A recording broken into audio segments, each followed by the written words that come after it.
सगळ्या उमेदवारांना शुभेच्छा देण्यासाठी आपल्या राज्याच्या नेत्या आदरणीय पंकजाताई, त्याचप्रमाणे व्यासपीठावर उपस्थित असलेले आपले जिल्ह्याचे अध्यक्ष आदरणीय चंदू अण्णा, इथे उपस्थित असलेले डॉक्टर फडके काका, आपले नेते आदरणीय अशोक भाऊ, आमचे सर्व मंडल अध्यक्ष, त्याचप्रमाणे व्यासपीठावर उपस्थित असलेले आमचे बोदवडचे मधुराणे काका व सर्व सन्मान्य व्यासपीठ, आमच्या नगराध्यक्षाच्या उमेदवार भावना ललित महाजन आणि त्यांच्या सोबत सगळ्या 17 प्रभागाचे आमचे सर्व उमेदवार, सर्व पदाधिकारी, सर्व कार्यकर्ते, सर्व सन्मान्य व्यासपीठ, माझ्या समोर उपस्थित असलेले आपल्या शहरातले सर्व बंधू भगिनींनो, पत्रकार मित्रांनो, आज माझ्यासाठी खूप मोठा दिवस आहे,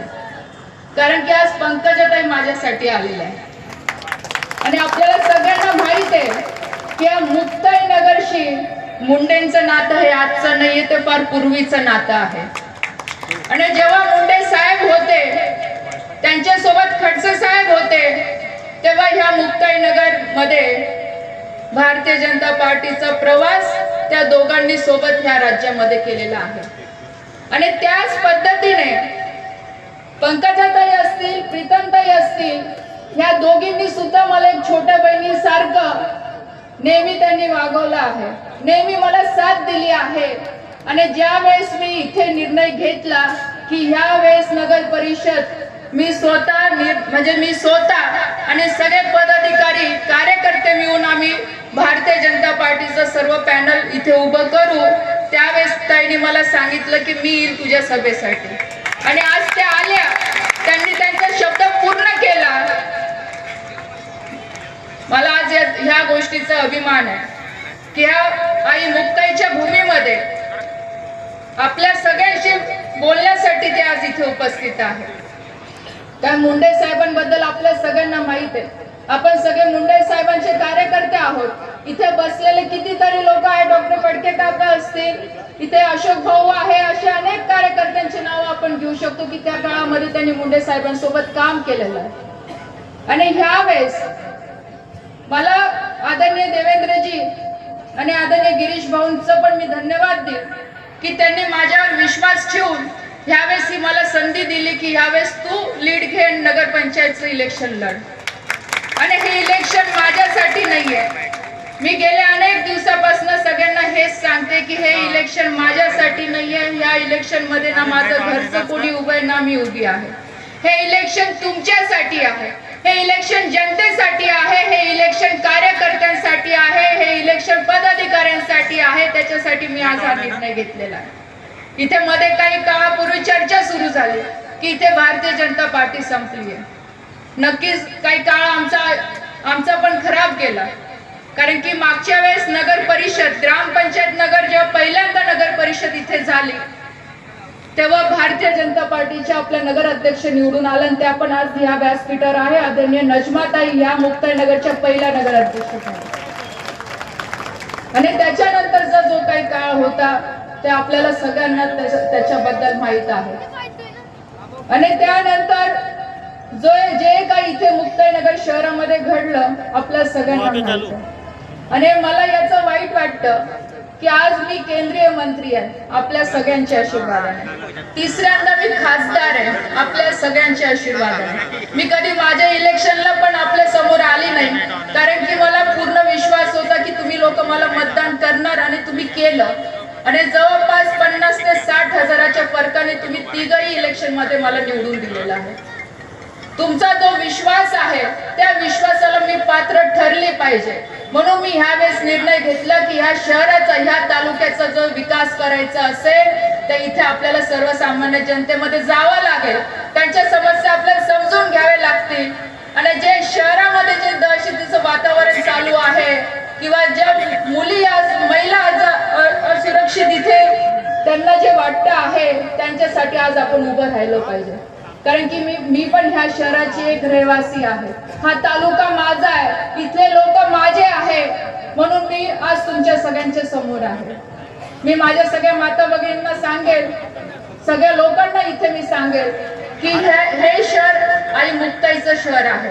ही भूमी पवित्र भूमी आहे. या शहराचा विकास करणं ही आपली सगळ्यांची जबाबदारी आहे. इथे महिलांना सुरक्षित ठेवणं ही आपली सगळ्यांची जबाबदारी आहे. त्याच्यासाठी येणाऱ्या 2 तारखेला आपल्याला योग्य तो निर्णय घ्यायचा आहे. आपण बघू शकता केंद्रामध्ये आदरणीय नरेंद्रभाई मोदींचं नेतृत्व आहे. ते आपल्या देशाचे प्रधानमंत्री आहेत आणि त्यांचं एक विजन आहे की 2047ला हा देश विकसित झाला पाहिजे. राज्यामध्ये आदरणीय देवेंद्रजी आपले मुख्यमंत्री आहेत.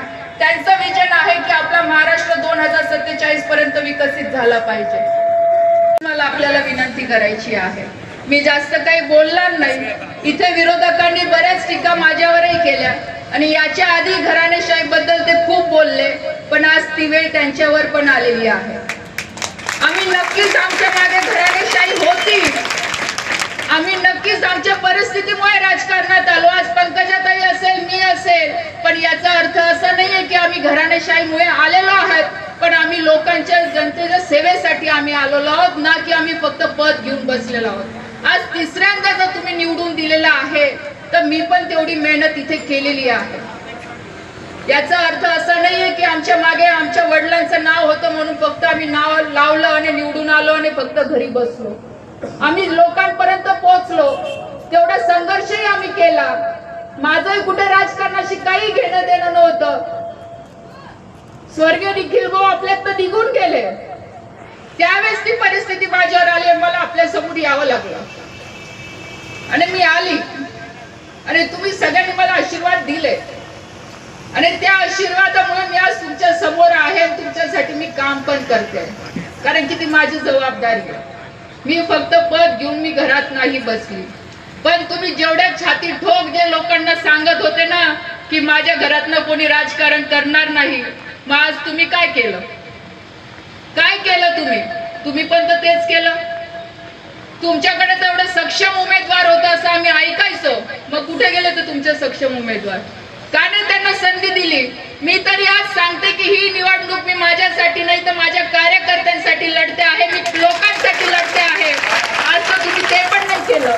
तुमचे सक्षम कार्यकर्ते असून सुद्धा तुम्ही त्यांना घरी बसवलं, स्वतःच्या मुलीला पुढे केलं आणि अजून तुम्ही स्टेजवरनं सांगतात की लढाई लोकांची नाही आणि खडसे पाटीलची आहे.